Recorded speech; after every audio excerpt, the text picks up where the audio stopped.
గుంటూరు జిల్లా చిలుకలూరిపేటలో వైసీపీ అధినేత జగన్ మాట్లాడుతున్నారు. ఇప్పుడు లైవ్ చూద్దాం. తీసుకున్న లంచాలకు పేద ప్రజలు 20 ఏళ్ల పాటు నెల నెల 3000 రూపాయలు కడుతూ పోవాలు. మీరు పడ్డ బాధలన్నీ కూడా చెప్పారు. ఆ ప్రతి పేదవాడికి నేను ఇవాళ ఒకటే చెప్తా ఉన్నా, ఎన్నికలు వస్తా ఉన్నాయి కాబట్టి చంద్రబాబు నాయుడు గారు కట్టిన ఫ్లాట్లు బహుశా పేదవాళ్ళకి ఇచ్చే కార్యక్రమం కూడా చేశాడు. మీ అందరికీ నేను హామీ ఇస్తా ఉన్నా, చంద్రబాబు నాయుడు గారు ఇచ్చే ఆ ఫ్లాట్లను ఎవ్వరూ కూడా వద్దు అనొద్దండి. ఆయన ఫ్లాట్లు ఇస్తే ఖచ్చితంగా తీసుకోండి.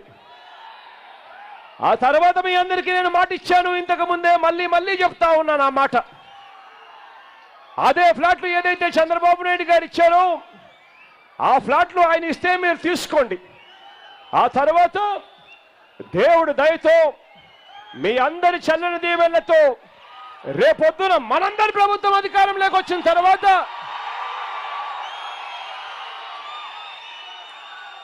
ఆ ఫ్లాట్ల మీద ఏదైతే మీకు రుణం ఉంటుందో, ఏదైతే 6 లక్షల రూపాయలకు మీకు అమ్ముతా ఉన్నాడో, ఏదైతే 1.5 లక్ష మాత్రమే స్టేట్ గవర్నమెంట్ ఇస్తుంది, మరో 1.5 లక్ష కేంద్ర ప్రభుత్వం ఇస్తుంది, మరో 3 లక్షల రూపాయలు మీ పేరుతో అప్పుగా రాసుకుని 20 ఏళ్ల పాటు నెల నెల మీరు 3000 రూపాయలు కడుతూ పోతూ ఉన్నారు. ఆ మొత్తం 3 లక్షల రూపాయలు మనం అధికారంలోకి వచ్చిన తర్వాత మాఫీ చేస్తాము అని చెప్పి మీ అందరికీ కూడా హామీ ఇస్తా ఉన్నాం.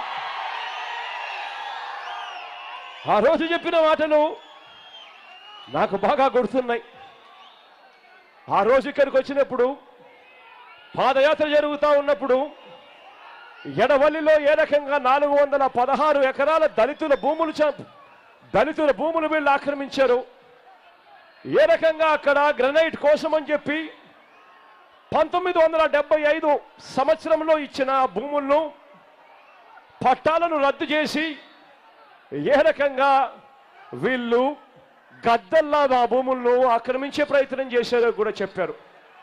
వాళ్ళందరికీ కూడా చెప్తా ఉన్నాను, అధికారంలోకి వచ్చిన వెంటనే మీ భూములన్నీ కూడా మీకు తిరిగిస్తాను అని చెప్పి హామీ ఇస్తా ఉన్నాను మీ అందరికీ.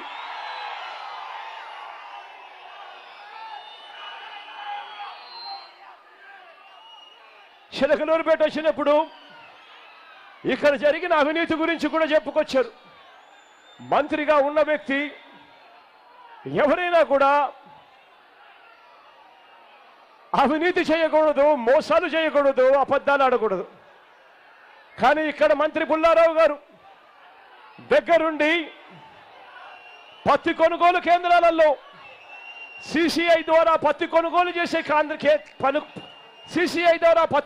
చేసే కార్యక్రమంలో ఏ రకంగా రైతుల దగ్గర నుంచి రైతులకు అన్యాయం చేస్తూ బినామీలను పెట్టుకొని ఏ రకంగా అధికారులు అండ చూసుకుని ఏ రకంగా 650 కోట్ల రూపాయలు స్కామ్ చేశారో మీరంతా కూడా ఆ రోజు చెప్పారు. ఇంతటి దారుణమైన మంత్రి ఈ వ్యక్తి పుల్లారావు గారు అని చెప్పి మీ నోట్లో నుంచి వచ్చిన మాటలు ఇవాళకి కూడా నేను మర్చిపోలేను. అగ్రిగోల్డ్ బాధితులను కూడా ఏ రకంగా వదిలిపెట్టకుండా ఆ అగ్రిగోల్డ్ ఆస్తులను కూడా చివరికి ఏ రకంగా మీ మంత్రి కాజేసే కార్యక్రమం చేస్తా ఉన్నారు అని చెప్పి ఆ రోజు మీరు చెప్పిన మాటలు నేను ఎప్పటికీ కూడా మర్చిపోలేను. మీ అందరితో కూడా నేను ఒకటే చెప్తా ఉన్నా, మరో 20 రోజుల్లో దేవుడు ఆశీర్వదించి మీ అందరి చల్లని దీవెనలతో రేపొద్దున మనందరి ప్రభుత్వం అధికారంలోకి వచ్చిన తర్వాత వీటినన్నిటి మీద ఎంక్వైరీ చేస్తాం, అన్నిటి మీద న్యాయం జరిగేట్టుగా చేస్తాను అని చెప్పి హామీ ఇస్తా ఉన్నాను మీ అందరితో.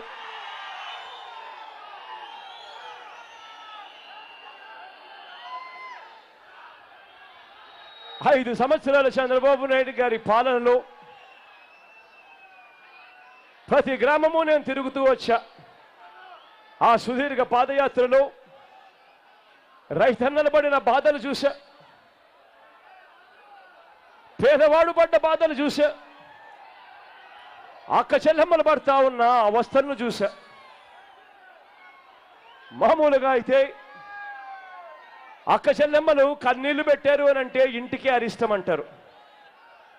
ఆ అక్క చెల్లెమ్మలు సంతోషంగా ఉంటే ఇల్లు బాగుంటుంది, ఆ అక్క చెల్లెమ్మలు సంతోషంగా ఉంటే ఊరు బాగుంటుంది, ఆ అక్క చెల్లెమ్మలు సంతోషంగా ఉంటే రాష్ట్రమే కూడా బాగుంటుంది అన్న సంగతి మనందరికీ తెలిసిన విషయం.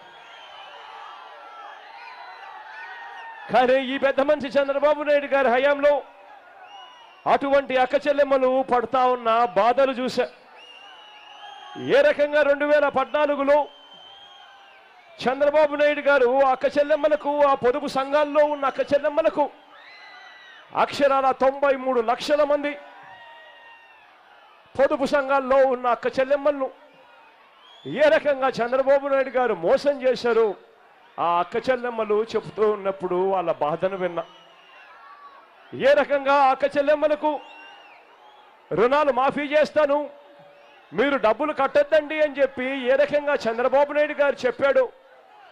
వీళ్ళు కట్టని కారణంగా చంద్రబాబు నాయుడు గారు ముఖ్యమంత్రి అయ్యే నాటికి ఆ పొదుపు సంఘాల అక్క చెల్లెమ్మల రుణాలు 14,200 కోట్ల రూపాయలు ఉంటే అవి ఏ రకంగా వడ్డీలతో తడిచి మోపుడై అక్షరాల 26,000 కోట్ల రూపాయలకు ఎగబాకాయో అక్క చెల్లెమ్మలు చెప్తా ఉన్నప్పుడు బాధ వినిపించింది.